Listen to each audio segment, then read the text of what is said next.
더 좋은 곳으로 가자. 정문정. 감사하라면 감사하지 않습니다. 여름에 아이를 낳은 뒤 첫 번째 겨울을 맞이했다.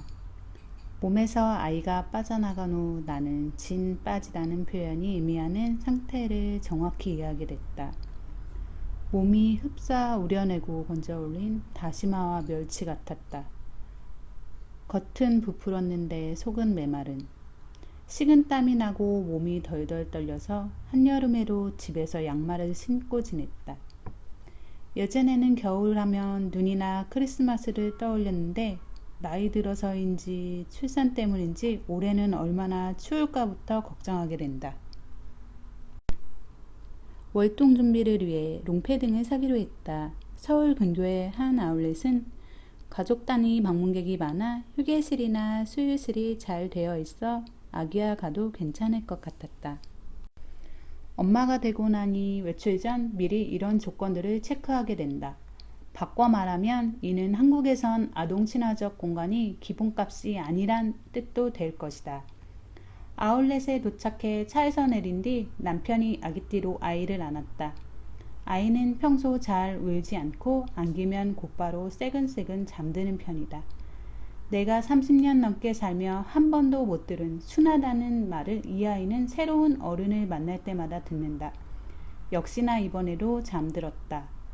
그래도 오래 있을 순 없으니 1시간 내로 쇼핑을 끝내자고 마음먹으며 바삐 첫 번째 매장에 들렀다. 사이즈를 말하고 패딩을 걸쳐보는데 직원이 미소 지으며 묻는다. 저기 서 있는 분이 남편분이세요? 예, 맞아요. 어머, 아기를 안고 저렇게 기다려주다니 너무 좋은 남편을 두셨어요. 아, 네, 그렇죠. 고객님은 남편분께 감사하셔야겠어요. 저런 분 정말 없거든요. 그래요? 그렇군요. 그는 남편을 칭찬해서 나를 시켜 세우려 했다. 의도를 알기에 불쾌하진 않았지만 마음속에 커다란 물음표가 붙었다. 쇼핑할 때 남편이 아이를 안고 있어주면 감사해야 하는 거였구나. 좋은 아내, 좋은 엄마 소리 듣는 건 국가대표 수준이어야 하는데 좋은 남편이나 좋은 아빠 소리 듣는 건 동네 조기축구 회원 정도면 되는 것 같다. 마음에 드는 게 딱히 없어 인사를 하고 다른 매장으로 갔다. 그 매장에서 또 비슷한 말을 들었다. 남편은 흔치 않은 사람이고 나는 이런 일을 만난 걸 감사해야 한다고. 웃으며 좋은 남편의 기준이 너무 낮은 것 같아요. 대꾸했다. 가는 곳마다 비슷한 말을 들으니 젖먹이 엄마가 옷을 사는 행위 자체가 비난받는 듯 느껴졌다. 그럼 아기 엄마들은 대체 옷을 어떻게 사는지 궁금해 친구들에게 물어봤더니 그들은 대답했다. 아기가 돌이 되기 전엔 옷을 사지 않았던 것 같다고. 정 필요하면 인터넷 쇼핑을 했다고. 서둘러 패딩을 산 뒤 이번엔 내가 아기띠를 두르고 남편이 자신의 옷을 구경했다. 나와 달리 그는 쇼핑 내내 한 번도 아내에게 감사라는 말을 듣지 않았다. 엄마가 아기를 안고 기다리는 건 당연하지만 아빠가 아이를 안고 서 있는 건 특별한 풍경이 된다. 감사란 말은 산후도우미에게도 들었다. 내가 있던 조리원에선 아기를 낳은 뒤 산모의 관절이 약해지므로 아기 목욕만은 꼭 남편이 시키라고 강조했다.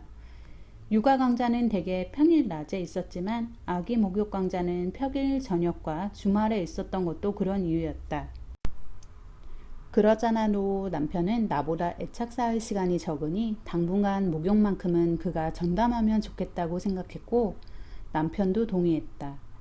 산후도우미와의 대화 중 이 이야기가 나오자 그분은 대뜸 감사하라고 했다.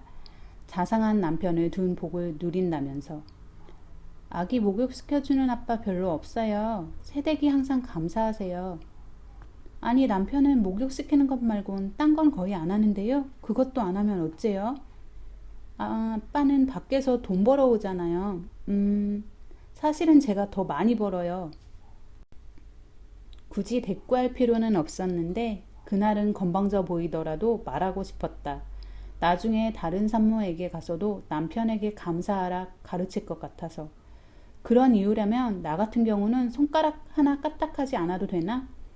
산후도우미 논리대로 남편이 가정 경제를 책임지는 경우라 해도 전업주부인 아내는 집안일의 대부분을 맡는 걸로 이미 역할 분담을 하고 있다.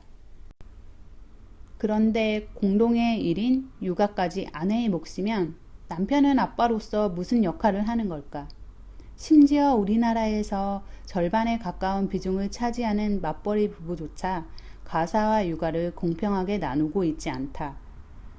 아내는 남편과 함께 돈을 벌고 함께 대출금을 갚아 나가지만 남편보다 훨씬 높은 비중으로 가사와 육아를 담당하는 경우가 많다.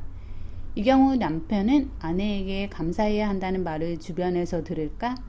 공평하려고 결혼한 건 아니나 희생하라고 결혼한 것도 아니다. 그런데 세상은 당연한 듯 자꾸 여성에게만 감사하라고 한다. 가정에서 여성이 하는 일은 그 가치를 자주 폄훼 나간다. 이유는 간단하다. 돈을 벌어들이지 못하기 때문이다. 따져보면 아기 엄마의 집안일은 다음과 같다. 아기를 먹이고 입히고 재우고 빨래하고 청소하는 일의 반복. 퇴근도 없고 휴일도 없다. 만약 비슷한 업무를 경제적으로 환산하면 어떨까? 비슷한 일을 하는 입주형 산후도우미를 고용하려면 주 6일 근무에 한 달 기준으로 300만 원 이상 든다. 운 좋게 평일에 양가 어른 중 한 분의 도움을 받는다 해도 공짜가 아니다. 이 경우에도 한 달에 100만 원가량 들이는 것이 일반적이다. 가사 도우미나 베이비시터를 고용하려 해도 시급 10,000원이다. 가사 노동의 가치를 경제적 비용으로 환산하면 이 정도 가치가 있는 것이다. 그런 관점에서 보면 아내가 가사와 돌봄 노동을 전담하는 건 돈을 모으고 있는 거라 할 수 있다. 그럼에도 전업주부를 집에서 편히 돈 쓰는 사람으로만 여기는 분위기는 여전해서 여성들은 자꾸 자존감이 낮아지고 옅어져 간다. 특히 초보 엄마들은 출산 후 세상과 괴리된 기분이 들어 자존감이 극도로 떨어지는 경우가 많다. 실제로 산후우울증의 첫 단계는 자신감이 사라지는 것이라고 한다. 아이를 낳고 완전히 변한 몸과 라이프 스타일로 인해 깊은 우울감에 빠지기도 쉽다.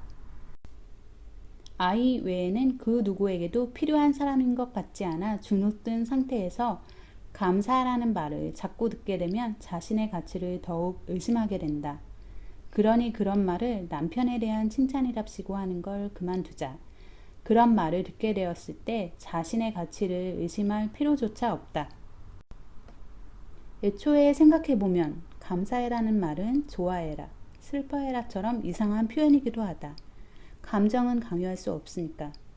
어쩐지 감사라는 말을 들으면 감사하려다가도 삐뚤어지고 싶다. 게다가 집에 돈 벌어오는 사람이 일방적으로 시혜를 베푸는 게 아니다. 누가 누구에게 일방적으로 빚을 지고 있는 게 아니니까. 부부는 그저 각자의 일을 나눠하고 있다. 그러니 남편에게 감사라는 가르침은 그만 듣고 싶다. 감사는 제가 알아서 할 테니까요.